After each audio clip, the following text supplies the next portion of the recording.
Number 1. This happened a few months ago when I worked the night shift at a gas station. It was a sketchy gas station to begin with, and I'm a 19-year-old petite female. This event is what led me to order myself a stun gun from Amazon.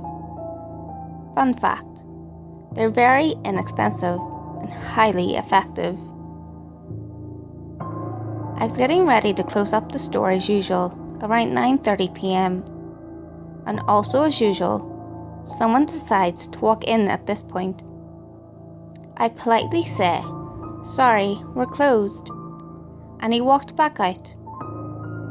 I should mention that my boyfriend was always at the store by 9 to pick me up and make sure there wasn't anyone waiting to ambush me as I left. At the time, I thought it was a little overboard, but I can't even tell you how much I appreciate it now. After the person left, I locked both of the doors to prevent it from happening again. I finished closing out the register when I noticed the person standing outside in the shadows. The only reason I could see him was because he was smoking a cigarette. I freaked out a little and asked my boyfriend to pull around to the other door that he wasn't near, so that if he did have bad intentions, I'd at least be able to have a chance to get away. He pulled up to the door, and I saw the person stomp out a cigarette and start walking towards the back of the building.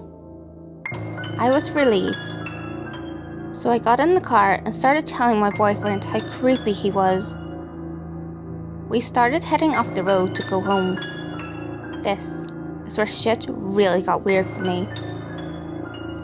My parents were gone for the weekend because my little brother plays lacrosse for a travelling team and they were out of state.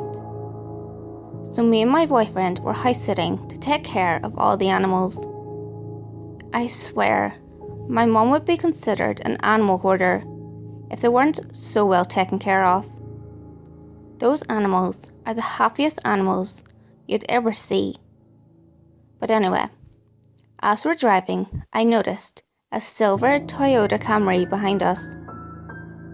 I didn't think much of it at first. Then we turned onto my street, and it was still tailgating us. I couldn't see who was behind the wheel because he had his high beams on, and it was dark. We pulled into my driveway, and the person slowed down and creeped past my house at like 10 miles per hour. I was freaked out by this point and told my boyfriend what I'd seen. He brushed it off at first, saying they probably slowed down because we had to turn and they were so close behind us. I let myself believe it, just because I didn't want to believe I actually had a creeper on my hands. As we were walking into the house, the same Toyota Camry comes back and slowed right down to 10 miles per hour again while going past my house. We brushed it off again until that motherfucker came back and did the same thing again. At this point, I was terrified. I got all the animals inside and made sure all the windows and doors were locked. My boyfriend was straight up pissed. He didn't like the idea that someone followed his girlfriend home and was now driving back and forth in front of my house.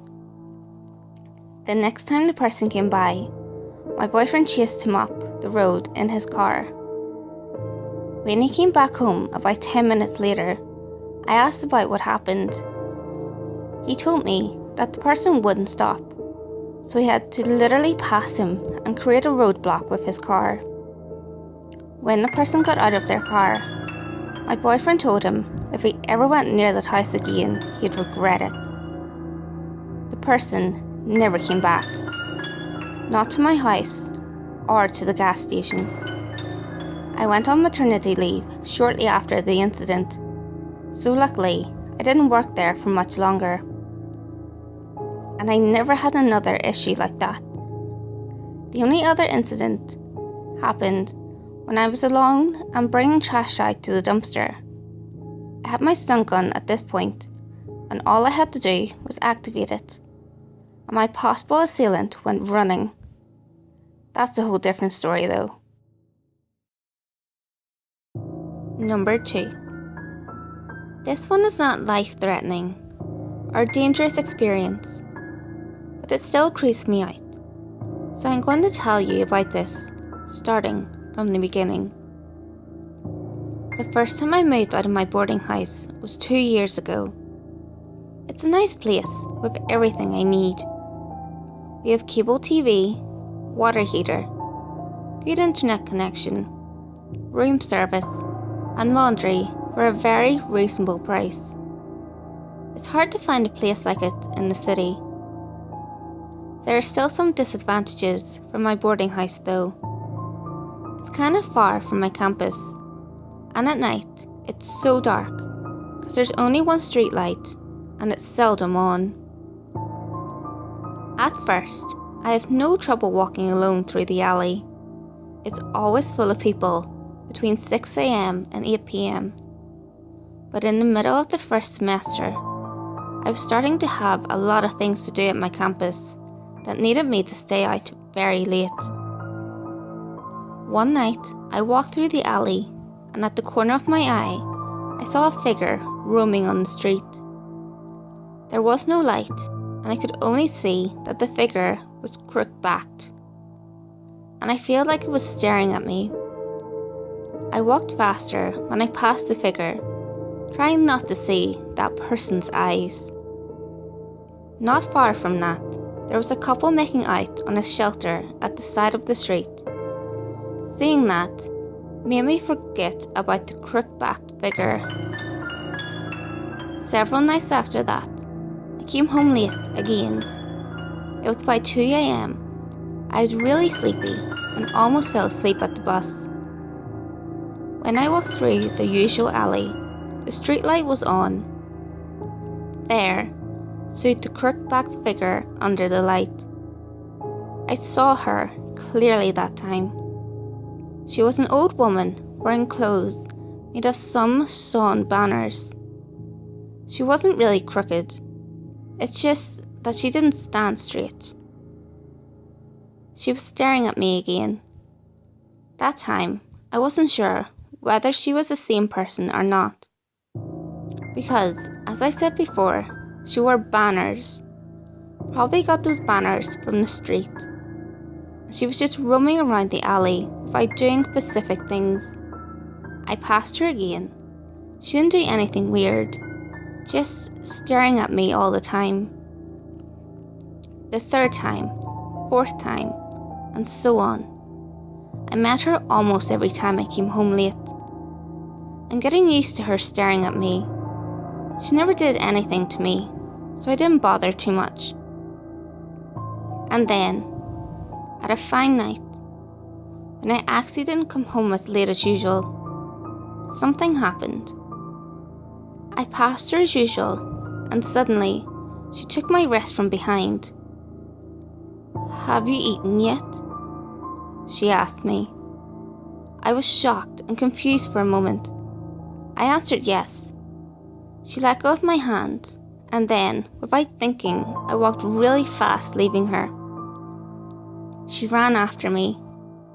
She took my arm again and asked me the same question. This time I yelled at her, and trying to get off her grip, she didn't want to let go of my hand. I was thinking about pushing her away from me. What I did was pinching her hand really hard. That led way. She let go of my hand.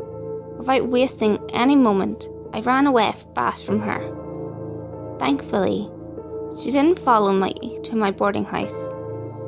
If she did, I didn't know what I would do to her. I might do something bad, like punching her and leaving far away from my family. I just don't want to cause any trouble. After that, sometimes I met her again, but she never touched me again like that night. She was always just staring at me. Just staring at me. Number 3. This happened about 3 years ago, when I was still in undergrad. I'm a very shy girl, and not a lot of guys hit on me. I was in an on-again, off-again relationship with my now live-in boyfriend when it happened. I never told him. I was taking an econ class. I had a crush on the professor, but he moved to another university last minute. There was this guy, we'll call him Frank, who always flirted with the girls in class, including me. Silly, shy me was flattered and flirted back, to the best of my ability. We chatted before and after class sometimes, and once met up with a group of other people before a test to study. I think this is when it happened. As a quick disclaimer, I used to do some kinky sex stuff with my boyfriend. We've cooled down, but whatever you can think of, I probably did, and had pictures on my phone. I know, this was a stupid thing to do. But Frank asked for my phone so he could show me a funny video. I gave it to him and continued talking to another classmate. Very soon after that, I started getting weird texts from a number I didn't know. It started off innocent enough. Things like, I know you, but you don't really know me. You're so beautiful. We should hang out. I mostly ignored the text because they weren't threatening or anything. This continued for a few weeks. Just a few texts per week. I told the person to leave me alone, that I wasn't interested. How did he or she get my number? One night, the text got really aggressive. I was at a party drinking a little, and the person started sending me texts like, I'm really interested in BDSM. Will you show me the ropes? And things like that. When I said no, and the please stop texting me, the person got really aggressive, sending things like, why won't you fuck me, you nasty slut? I know the disgusting things you do in your spare time. I should have said something to someone, but I was so scared. How could anyone possibly know that about me? My boyfriend and I are very, very discreet. I started to panic and cry in front of all these people and had a friend walk me home. Finally, about 3 hours of aggressive text from this person, I told him I don't care what anyone thinks of me. I was going to report him to the police. That shut him up, but not before one final reply. Watch your back, whore. I'll find a way into your filthy BDSM world one way or another. Sometime later, I put 2 and 2 together. Frank from class must have seen the pictures on my phone and gotten my number. He never acted weird, so I never suspected him. He was as friendly as ever. Little did I know, he was probably getting his rocks off to my private pictures. And yes, I am now very careful who I give my phone to, and to delete all the pictures I don't want anyone else to see. Number 4. I was sitting at the back of the bus one day, going to exactly where I'm not sure. I'm a stoner. When I noticed these 2 guys shuffling onto the scene. They were both tall, looked to be about in their mid-20s, and had dark skin. I especially took note in this because in the area I grew up in, we had such a melting pot of diversity. But for some reason, not many African American people. I also deep down have secretly wished I had that sort of skin tone, so I was semi-admiring them before they turned into creep sandwiches. They sat down near the front, then took notice of me and moved right into the seats directly in front of me. They spoke in a language I could not understand, but it was pretty obvious what they were talking about, if you know what I mean. They kept leering at me, and their innuendos were glaring grass. I kept listening to my angry metal music and tried to look as badass as possible. Sort of hard for a 5'2", 120-pound petite lady. Death glares can only go so far. I get to my stop and prepare to embark onto my journey of I'm not really sure what, when right behind me the guys both get up too. They are talking faster than ever, and I'm starting to get that sick, cold feeling up my spine, like right before I've had a bad trip on mushrooms. In my head, I was all preparing for possible having to go shithouse on these guys and beat them until they lost their creepy rape boners, when the hot lady bus driver calls me up to the front and has kept the back bus door shut. She was a lady of rather generous proportions. You could tell she probably descended from some northern Scandinavian European types. She looked incredibly strong, and like she had a large bone structure, but it was mostly muscle from what I could tell. Her hair was huge and puffy, and awesome.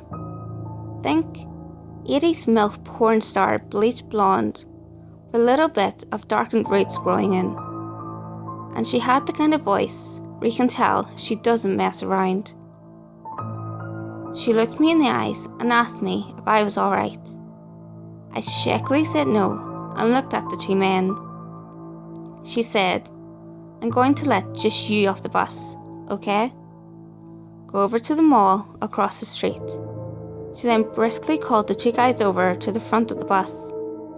I hurried my butt off, and when I looked back, she was talking to them, looking rather angry. I don't know what she said to them, but they got off the back door of the bus and took off running in the opposite direction of me. Maybe she threatened to call the cops, although I wouldn't be surprised if she just flat out told them she was going to stomp their asses. But whatever she did, I am eternally grateful to her. Those guys give me the creepiest vibe, and I consider myself a pretty intuitive person. I grew up in the boonies around a lot of forests and animals. Plus, I have, let's just say, went through some shit, and definitely sharpens and hones your skills as a people reader. I described her to a bus driver a few weeks later because I wanted to thank her. He told me he knew who she was and that he would pass the message along. He also informed me that usually she is kind of a bitch to most people, so knowing that she is a fellow loather of the masses makes me even more thankful towards her. Thank you, hot bus driver lady. You saved the day and scared the bad guys away. Number 5. I lived in a city in central Ohio that begins with a C and has a big college that I lived near. I attended a different college than the one I mentioned and made the 20-minute drive from the city to that college. I also worked nights as the pizza delivery man in the city and the surrounding suburbs. One night, I had an order in the town where my college was located, which is a smaller suburban city northwest of my home city. Now, this call occurred during my co-workers and I refer to as the dead hour, which is just before the shop closed at 1 in the morning. I begrudgingly took the pizza, got in the car and plugged the address into the GPS. I noticed that the house was located off a back road, what looked like a sparsely populated area. Not thinking much of this, I drove up Route 315 to I-270 East and exited. After passing through downtown, the cemetery, and the college, I drove through some sub-developments and then onto the smaller road where the house was located. The GPS notified me that I had arrived at my destination, but to my surprise, the house was boarded up. I noticed that there was a small shed in the back of the house that had a small window. There was a flickering light in the window. At this point, almost every red flag had gone off in my head, but I knew my hard-ass boss would be pissed off if I wimped out on this delivery. so I proceeded towards the shed. As I got closer to the shed, I heard a rustling in the bushes next to the driveway. Then I heard a man whisper, "Here they come, Billy. 45, 45. At that point, a man jumped out of the bushes and 2 other men jumped out of the shed. They were carrying knives and were wearing these long robes and white masks. I made it back to the car just in time, but one of the assailants managed to slip my arm. As I escaped, I could see the assailants standing in the middle of the road, looking pissed. I probably drove 90 miles per hour on the way back. When I got to the shop, everyone looked shocked. After explaining everything to them, we contacted the police and they dispatched a few officers to the house. When they got there, the assailants were gone. They found some drug paraphernalia in the shed, and some ropes and weird torture equipment. Always remember, carry pepper spray. Hey guys, if you enjoyed this video, give it a thumbs up and share it with your friends. You can also leave a comment below. All feedback, good or otherwise, is always appreciated. If you have any creepy stories of your own, or have any topics that you would like me to cover, feel free to send them in via any of my social media. You can find all links to my social media in the description below. Until next time guys, make sure you lock your doors, stay safe, and I'll see you next video.